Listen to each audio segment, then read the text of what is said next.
ഇപ്പോൾ ആദ്യ ദൃശ്യങ്ങളിൽ കണ്ടത് വാഹനവ്യൂഹവുമായി ബന്ധപ്പെട്ട് തന്നെ പോയതാണ്. പക്ഷേ പിന്നീട് രണ്ടാമത് വന്ന പോലീസ് വാഹനം ഇവിടെയുള്ള സുരക്ഷാ ക്രമീകരണങ്ങൾ ഒന്നുകൂടി നിരീക്ഷിക്കുന്നതിന് വേണ്ടിയുള്ള വാഹനമാണെന്നാണ് മനസ്സിലാക്കുന്നത്.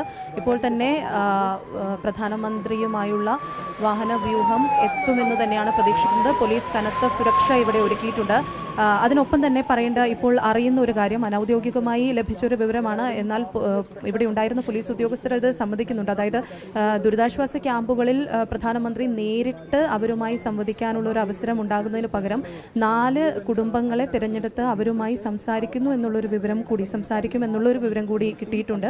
അതിൽ ഉറ്റവരെയും നമ്മളവിടെ ക്യാമ്പിലുള്ള ഒരാളുമായി ബന്ധപ്പെട്ടിരുന്നു. അപ്പോൾ അദ്ദേഹം പറഞ്ഞത് ഉറ്റവരും ഉടയവരും എല്ലാം നഷ്ടപ്പെട്ടു പോയ ഒരു 12 വയസ്സുകാരനുണ്ട്.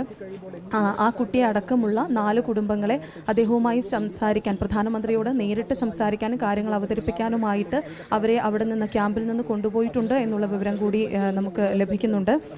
ഈ ഭയാനകമായൊരു ദുരന്തം, ഈ ദുരന്തത്തിൻ്റെ ബാക്കിപത്രം പ്രധാനമന്ത്രി നേരിട്ട് കാണുമ്പോൾ അത് ഈ ചൂരൽമലയ്ക്കും മുണ്ടക്കൈക്കും, ചൂരൽമല മുണ്ടക്കൈ എന്ന് നമ്മൾ പറയുന്നുണ്ടെങ്കിലും വയനാട്ടിലെ 5 വില്ലേജുകളെ ഒറ്റയടിക്ക് നഷ്ടപ്പെടുത്തി കളഞ്ഞ ഒരു പ്രകൃതി ദുരന്തമായിരുന്നു ഇത്. രാജ്യമൊട്ടുക്ക് നടുങ്ങിപ്പോയൊരു ദുരന്ത ഭൂമിയാണ് പ്രധാനമന്ത്രി ഇന്ന് സന്ദർശിക്കുന്നത്. പ്രധാനമന്ത്രി ദുരിതാശ്വാസ ക്യാമ്പിലേക്ക് എത്തുമ്പോൾ അദ്ദേഹം നേരത്തെ നമ്മൾ ചോദിച്ച ചോദ്യങ്ങളും ഒക്കെ അതായിരുന്നു, വലിയ നിയന്ത്രണം ഉണ്ടാകും, പക്ഷേ അത് ദുരിതാശ്വാസ ക്യാമ്പിലുള്ള എല്ലാ അന്തേവാസികളെയും അല്ലെങ്കിൽ എല്ലാ ആളുകളെയും സന്ദർശിക്കുകയല്ല, പകരം മറിച്ച് 4 കുടുംബങ്ങളിൽപ്പെട്ട ആളുകളെ, ആ കുടുംബങ്ങൾ എന്ന് പറയാൻ അതെന്ത് ശേഷിപ്പുണ്ട് നമുക്കറിയില്ല, അവരെ മാത്രമായിരിക്കും സന്ദർശിക്കുക. അവരോട് കാര്യങ്ങൾ ആരായുകയും അവരെ മനസ്സിലാക്കുകയും അവരെ കേൾക്കുകയുമായിരിക്കും ചെയ്യുക എന്നുള്ള ഒരു പുതിയ വിവരം കൂടി അനശ്വര ഇപ്പോൾ പങ്കുവയ്ക്കുകയാണ്. എന്തായാലും അങ്ങനെയായിരിക്കും, അതായത് സ്വാഭാവികമായിട്ടും അങ്ങനെ തന്നെയാണ്. പ്രധാനമന്ത്രിയൊക്കെ ഇത്തരത്തിലുള്ള ഇടങ്ങളിൽ എത്തുമ്പോൾ അവിടെ സെലക്ട് ചെയ്യപ്പെട്ടിട്ടുള്ള അല്ലെങ്കിൽ നേരത്തെ തെരഞ്ഞെടുത്ത് വെച്ചിട്ടുള്ള, നേരത്തെ നിശ്ചയിച്ചു വെച്ചിട്ടുള്ള ആളുകളുമായിട്ടായിരിക്കും അദ്ദേഹത്തിന്റെ സംഭാഷണവും സംവാദവും ഒക്കെ ഉണ്ടാവുക. അങ്ങനെയാണെങ്കിൽ ആ 4 കുടുംബത്തിൽപ്പെട്ട ആളുകളോടായിരിക്കും അദ്ദേഹം സംസാരിക്കുക എന്നുള്ള വിവരം കൂടിയാണ് അനശ്വര നൽകുന്നത്. എന്തായാലും അല്പസമയത്തിനകം തന്നെ അദ്ദേഹത്തിന്റെ വാഹനവ്യൂഹം മേപ്പാടി ടൗണിലൂടെ കടന്നു പോകും. വളരെ പെട്ടെന്ന് തന്നെ ഇതുവരെ എല്ലാ കാര്യങ്ങളും വളരെ കൃത്യമായി തന്നെ, വളരെ പെർഫെക്റ്റ് ആയിട്ട് തന്നെ കടന്നു പോവുകയാണ്. വർഷങ്ങൾക്ക് ഇപ്പുറത്താണ് ഒരു പ്രധാനമന്ത്രി വയനാട്ടിലെത്തുന്നത്. അങ്ങനെയും അദ്ദേഹത്തെ നോക്കിക്കാണുന്നു. ഒരുപാട് ആവശ്യങ്ങൾ ഇനിയും വേണ്ടുന്ന ജനതയാണ്, പലപ്പോഴും പലതിനും അവഗണിക്കപ്പെടുന്ന ജനതയാണ്. ആ ജനതയാണ് പ്രധാനമന്ത്രിയുടെ വരവിനെ ഇത്രയും പ്രതീക്ഷയോടുകൂടി തന്നെ ഉറ്റുനോക്കുന്നത്. അതിനപ്പുറത്തേക്ക് പ്രകൃതി ദുരന്തങ്ങളാൽ ഏറ്റവും ഒടുവിലും അതിനാൽ പൂർണ്ണമായും തകർത്തുടച്ചിപ്പെട്ടിട്ടുള്ള ഒരു ജനതയാണ്. 12ാം ദിവസം മഹാദുരന്തത്തിന്റെ 12ാം ദിവസമാണ് പ്രധാനമന്ത്രി നരേന്ദ്രമോദി അദ്ദേഹം വയനാട് സന്ദർശനത്തിനായി എത്തുന്നത്. അദ്ദേഹത്തോടൊപ്പം മുഖ്യമന്ത്രിയുണ്ട്, ഗവർണറുണ്ട്, കേന്ദ്ര സഹമന്ത്രി സുരേഷ് ഗോപിയുമുണ്ട്. അല്പസമയത്തിനകം തന്നെ ആ വാഹനം കടന്നു വരുമെന്നാണ് നമ്മൾ പ്രതീക്ഷിക്കുന്നത്. വലിയ സുരക്ഷ മറ്റ് ജില്ലകളിലൊന്നും എത്തുന്നത് പോലെയല്ല. വയനാട്ടിലേക്ക് മാവോയിസ്റ്റ് ഭീഷണി ഉൾപ്പെടെ നിലനിൽക്കുന്ന പ്രദേശങ്ങളുള്ള വയനാട് ജില്ലയിലേക്ക് പ്രധാനമന്ത്രി എത്തുമ്പോൾ വലിയ പഴുതടച്ച സുരക്ഷ തന്നെയാണ് അദ്ദേഹത്തിന്റെ വരവിനായി ഒരുക്കിയിരിക്കുന്നത്. അദ്ദേഹം നേരിട്ട് ദുരന്തബാധിതരെ കാണുന്നു എന്നുള്ളതും ഒപ്പം തന്നെ അവരെ ചേർത്ത് പിടിക്കുമെന്നുള്ള പ്രതീക്ഷയിലുമാണ് ഈ നാട് ഒന്നാകെയുള്ളത്. വയനാട് മാത്രമല്ല, കേരളമാകെയും. അനശ്വര, എപ്പോഴേക്കെത്തും? സമയം മുന്നോട്ട് പോകുന്നു. എന്തെങ്കിലും വിവരങ്ങൾ ലഭ്യമാകുന്നുണ്ടോ? വാഹനം ഉടൻ എത്തുമെന്നുള്ളത് അവിടെ പോലീസുകാരുടെ മനോഭാവത്തിൽ തന്നെ, സുരക്ഷാ ഉദ്യോഗസ്ഥരുടെ ആറ്റിറ്റ്യൂഡിൽ തന്നെ നമുക്ക് മനസ്സിലാവുമല്ലോ. പറയൂ.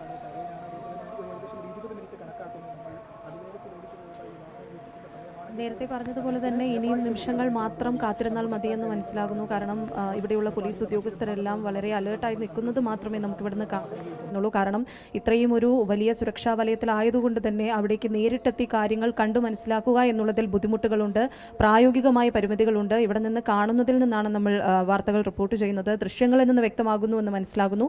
പോലീസുകാരെല്ലാവരും ആളുകളെല്ലാം ബാരിക്കേഡ് വെച്ച് തിരിച്ച് ഒരുപാട് ആളുകൾ എത്തിയിട്ടുണ്ട് ഇവിടേക്ക്. അതൊരു പ്രധാനമന്ത്രി നമ്മുടെ നാട്ടിലെത്തുന്നു എന്നതിൻ്റെ കാണുന്നതിനുള്ള ആളുകളെക്കാൾ ഉപരി ഈ പ്രധാനമന്ത്രി വരുന്നതോടുകൂടി നമ്മുടെ നാടിന്, കാരണം ഒരു ദുരന്തം നടന്ന് 12ാം ദിവസം 12 ദിവസം എന്ന് പറയുന്നത് ഒരു പ്രധാനമന്ത്രി എത്തുന്നു എന്നുള്ള രീതിയിൽ നോക്കുമ്പോൾ ഏറ്റവും അടുത്ത ദിവസം തന്നെയാണ്. അങ്ങനെ നമ്മളെ ചേർത്ത് പിടിക്കാനായി, വയനാടിനെ ചേർത്ത് പിടിക്കാനായി അദ്ദേഹം എത്തുന്നു എന്നതിൽ പ്രതീക്ഷയോടുകൂടി തന്നെയാണ് ഇവിടെ ഓരോരുത്തരും നിൽക്കുന്നത്. ദുരന്ത മേഖലയിലേക്കുള്ള പ്രധാനമന്ത്രി നരേന്ദ്രമോദിയുടെ സന്ദർശനം ഈ മുണ്ടക്കൈ ചൂരൽമല മേഖലയുടെ ഒരു സമഗ്രമായ പുനരധിവാസത്തിനും നാടിൻ്റെ ഒരു വികസനം, അതായത് ഈ ചൂരൽമലയ്ക്കും മുണ്ടക്കൈക്കും മാത്രമല്ല, കുഞ്ഞോം പോലുള്ള, പുഞ്ചിരിമട്ടം പോലുള്ള 5 വില്ലേജുകൾ ഉണ്ടായിരുന്നു. ഈ 5 വില്ലേജുകളുടെയും പുനരധിവാസം വേണം. ചൂരൽമലയും മുണ്ടക്കൈയുമാണ്, പുഞ്ചിരിമട്ടവുമാണ് ഏറ്റവും കൂടുതൽ ഈ ദുരന്തം ബാധിച്ചത് എന്നുള്ളത് കൊണ്ടാണ് നമ്മൾ ഈ 3 പേരുകളും എപ്പോഴും എടുത്തു പറയുന്നത്. ഇപ്പോഴും ക്യാമ്പുകളിൽ കഴിയുന്ന ആളുകളുണ്ട്. ഈ ഒരു ദിവസം ഇവർ ക്യാമ്പിൽ നിന്ന് ഇറങ്ങേണ്ടി വരും. ഇനി ഇവർക്ക് എന്ത് എന്നുള്ളതാണ്. ഒരു താൽക്കാലിക പുനരധിവാസത്തിനായി നിയമ നടപടികളെല്ലാം ശക്തമാക്കണം. താൽക്കാലിക പുനരധിവാസത്തിനുള്ള പദ്ധതികളെല്ലാം വേണമെന്ന് പ്രതിപക്ഷവും സംസ്ഥാന സർക്കാരും ഒരുപോലെ തന്നെ അതിനുവേണ്ടി ശ്രമിക്കുന്നുണ്ട്. പ്രതിപക്ഷ പ്രതിപക്ഷത്തിൻ്റെയും സംസ്ഥാന സർക്കാരിൻ്റെയും ആവശ്യം എന്നുള്ളത് ഇത് ഒരു ദേശീയ ദുരന്തമായി തന്നെ പ്രഖ്യാപിക്കുക എന്നുള്ളതാണ്. അങ്ങനെയെങ്കിൽ കേന്ദ്രത്തിൻ്റെ ഭാഗത്തു നിന്ന്, കേന്ദ്ര സർക്കാരിൻ്റെ ഭാഗത്തു നിന്ന് വയനാടിനായി എന്ത് പാക്കേജ് അല്ലെങ്കിൽ എന്ത് സഹായം ലഭിക്കുമെന്നുള്ളതാണ്. കാരണം കയ്യിൽ ഒന്നുമില്ലാതെ ഇരിക്കുന്ന ആളുകളാണ്. അവർക്കിനി വേണ്ടത് മനുഷ്യൻ അടിസ്ഥാനപരമായി നമ്മൾ സ്കൂളിലൊക്കെ പഠിച്ചിട്ടുള്ള ഭക്ഷണം, വസ്ത്രം, പാർപ്പിടം, ഈ 3 കാര്യങ്ങളാണ് ഇനി ക്യാമ്പുകളിൽ കഴിയുന്ന നിസ്സഹായരായ മനുഷ്യർക്ക് വേണ്ടത്. അപ്പോൾ അതിനു വേണ്ടിയിട്ട് ഇവിടെ ഒരു ടൗൺഷിപ്പ് എന്ന് പറയുന്ന ആലോചനകളൊക്കെ വന്നിരുന്ന സമയത്തും ഇവർക്ക് അതിനോടൊക്കെ താല്പര്യമാണ്. ഇവിടെയുള്ള ആളുകളുമായി സംസാരിക്കുമ്പോൾ മനസ്സിലാകുന്നത് നമ്മൾ ഒന്നിച്ച് വസിച്ചിരുന്ന ആളുകൾ, ഇനി ബാക്കി ശേഷിക്കുന്നവർ, അവർക്ക് ഒന്നിച്ചൊരു സ്ഥലത്ത് അടുത്തടുത്ത വീടുകളിലായി ഞങ്ങൾക്ക് ജീവിക്കണം എന്നുള്ളതാണ് പറയുന്നത്. അതിന് വേണ്ടത് നമ്മൾ എത്രയൊക്കെ അവർക്ക് വേണ്ടി പ്രാർത്ഥിച്ചാലും പ്രയത്നിച്ചാലും സാമ്പത്തിക സഹായം എന്ന് പറയുന്നത് ഏറ്റവും അത്യാവശ്യമായിട്ട് വേണ്ടതാണ്. നമ്മൾക്ക് അതിനുള്ള ധനസഹായം കിട്ടിയേ മതിയാകൂ. ധനസഹായം മാത്രമല്ല, ഈ വയനാടിൻ്റെ ഒരു പ്രദേശമാകെ ഒലിച്ചു പോയിട്ടുണ്ട്. ഇനി ഏത് സ്ഥലത്ത് ഇവരെ പുനരധിവസിപ്പിക്കുമെന്നുള്ളതും വലിയ ചോദ്യമാണ്. വയനാട് ദുരന്തത്തെ നേരത്തെ പറഞ്ഞതുപോലെ L3 കാറ്റഗറിയിൽ ഉൾപ്പെടുത്തി കേന്ദ്ര സർക്കാർ പുനരധിവാസം അടക്കമുള്ള കാര്യങ്ങളിൽ ഒരു സഹായിക്കുന്നതിനായി ഒരു പ്രത്യേക പാക്കേജ് ഉണ്ടാക്കുമെന്നുള്ള പ്രതീക്ഷയിലാണ് ഇവിടെയുള്ള ആളുകളുള്ളത്. എല്ലാവർക്കും നേരിട്ട് കണ്ട് സംസാരിക്കണമെന്ന് ആഗ്രഹമുണ്ടാകാം. ക്യാമ്പിലുള്ള ഒരാളോട് സംസാരിച്ചപ്പോൾ അദ്ദേഹം പറഞ്ഞത്, അദ്ദേഹത്തിൻ്റെ ഭാര്യ അടക്കം എല്ലാവരും നഷ്ടപ്പെട്ട ഒരു മനുഷ്യനാണ്. പക്ഷേ അദ്ദേഹം പറഞ്ഞത്, ഇവിടെ നിന്ന് ഇതുപോലുള്ള ഒരു 4 കുടുംബത്തെ അല്ലെങ്കിൽ കുറച്ച് കുടുംബങ്ങളെ അവിടേക്ക് കൊണ്ടുപോയിട്ടുണ്ട്. ബാക്കി അവിടെയെല്ലാം കനത്ത നിയന്ത്രണം തന്നെയാണ്. അവരോട് പുറത്തേക്ക് ഇറങ്ങരുത് എന്നുള്ള ഒരു നിർദ്ദേശം പ്രധാനമന്ത്രി എത്തുന്ന സാഹചര്യത്തിൽ അറിയിച്ചിട്ടുണ്ട് എന്നുള്ളതാണ് പറയുന്നത്. എല്ലാ ദുരിതാശ്വാസ ക്യാമ്പുകളിലും 14 സ്ഥലങ്ങളിലാണ് ഈ ക്യാമ്പുകളുള്ളത്. എല്ലാ ക്യാമ്പുകളിലും അദ്ദേഹത്തിന് നേരിട്ടെത്തുക എന്നുള്ള പ്രായോഗികപരമായിട്ടുള്ള പ്രശ്നങ്ങൾ ഉണ്ടാകാം. അതുകൊണ്ട് തന്നെ കേന്ദ്ര സംഘം, നേരത്തെ ഇവിടെ എത്തിയ കേന്ദ്ര സംഘം ഇതുമായി ബന്ധപ്പെട്ട കാര്യങ്ങൾ വിശകലനം ചെയ്ത ശേഷം അതുമായി ബന്ധപ്പെട്ട റിപ്പോർട്ട് സമർപ്പിച്ചിട്ടുണ്ട്. ഇന്ന് വൈകിട്ട് ചേരുന്ന അവലോകന യോഗത്തിന് ശേഷമാകും ഇതിൽ എന്ത് തീരുമാനം എന്നുള്ളത് അറിയുക. ഇപ്പോഴും ആളുകളും നമ്മളും എല്ലാവരും പ്രധാനമന്ത്രിയുടെ വാഹനത്തെ, പ്രധാനമന്ത്രിയുടെ സന്ദർശനത്തെ പ്രതീക്ഷയോടെ കാത്തിരിക്കുകയാണ്. നിമിഷങ്ങൾക്കുള്ളിൽ തന്നെ അദ്ദേഹം ഇവിടെ എത്തുമെന്ന് പ്രതീക്ഷിക്കുന്നുണ്ട്.